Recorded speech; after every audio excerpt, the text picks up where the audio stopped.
Kamusta po kayong lahat mga kababayan? Ako po, eto na naman po ang ating mga balitaan at usapan at talakayan mga boss, chief, amo, sir. Ano po, alam niyo po ba kung ano pag-uusapan natin sa hapon na ito? Shiro Kanzaki, alam mo ba kung ano ang pag-uusapan natin? Ma'am Chris Rose, Joel Carillo, alam niyo ba kung ano pag-uusapan natin?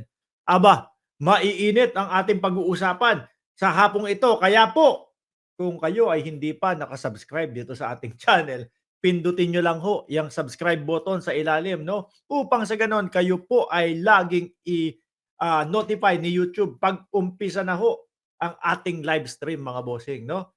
Madami na po ang nagsasalita doon sa pahayag, no?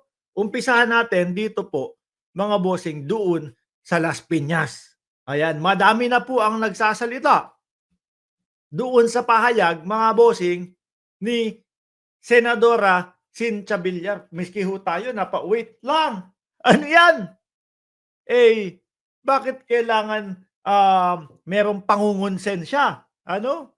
Kasi po, mga boss, kung babalikan ho natin, itong sinabi ni Senadora Cynthia Villar, malalaman naman natin no? Malalaman naman namin. Siguro iniisa-isa nila. Eto, hindi ako binoto. Binigyan ko ng lupa 'to. Bibigyan ko sana ng lupa kaso hindi ako binoto. Gano'n yung pagkakaintindi ko. Malalaman naman namin sa eleksyon kung tatanawin ninyong utang na loob. May paniningil. Ano ho, 'no? Malalaman naman namin sa eleksyon kung tatanawin ninyong utang na loob ang pagbibigay namin ng lupa sa inyo. Ano 'to, hindi niya napigilan yung sarili niya, mga kababayan? Bilang isang politiko ho, mga bossing, kumbaga, kailangan pipiliin mo yung mga, words na gagamitin mo. Pipiliin mo yung mga salita na gagamitin mo. Ano? Upang sa gano'n hindi mahalata ng taong bayan na namumulitika ka lang na o hindi mahalata yung parang kasi ang dating ho sa akin, mga bossing, parang pagbili ng boto sa pamamagitan po ng lupa Ano ho, na kapagka hindi mo siya ibinoto, aba, alam namin 'yan. Oh, nabigyan ka namin tapos hindi mo kami binoto. Parang gano'n ho, mga kababayan, 'di ba? Malalaman naman namin sa eleksyon kung tatanawin ninyong utang na loob ang pagbibigay namin ng lupa sa inyo. Grabe ano?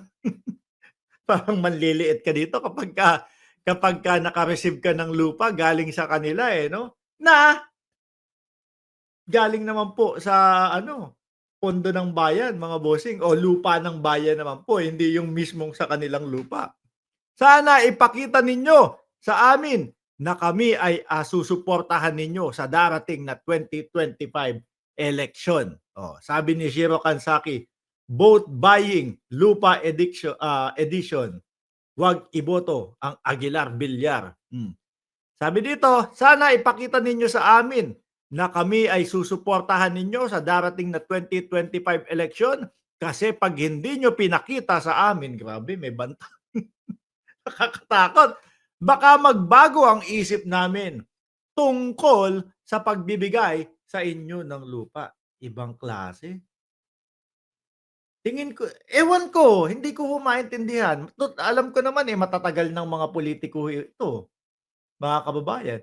Para lumabas sa kanilang mga bibig yung ganitong mga salaysay, no? Na mahahalata ng taong bayan, may kapalit pala yung boto. May kapalit pala yung lupa at kailangan iboto. Delicate yung ganyan, mga kababayan, no? Sabi nung konsehal po ng Las Piñas, mga boss, mantakin mo, mamimigay ka ng lupa nang hindi naman sa iyo. Kasi sa bayan 'yan, 'di ba? Mantakin mo, mamimigay ka ng lupa, nang hindi naman sa iyo para lang manalo sa isang eleksyon. Dito pinapakita ng senadora na sakim sila. Yung mga bilyar daw ho, mga bossing, grabe ano.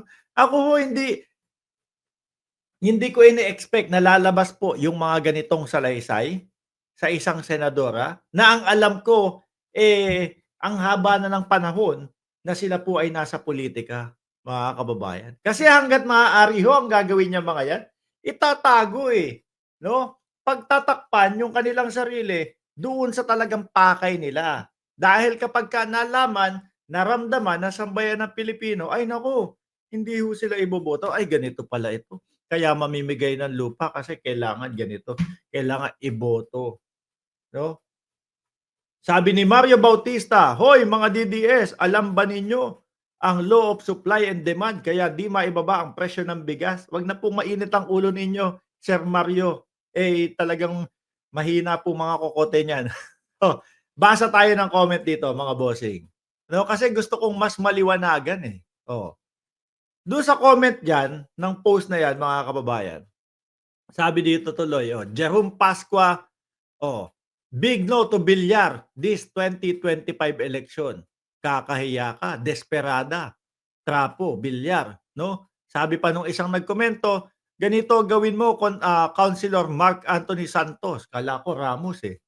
Since numero 1 ka naman sa councilor sa District 1, pangunahan mo yung konseho na bilhin ang lupa na yan at i-award sa mga taga-sitio Pugad Lawin. Kaalyado mo naman sila Mayora at Vice. Oh.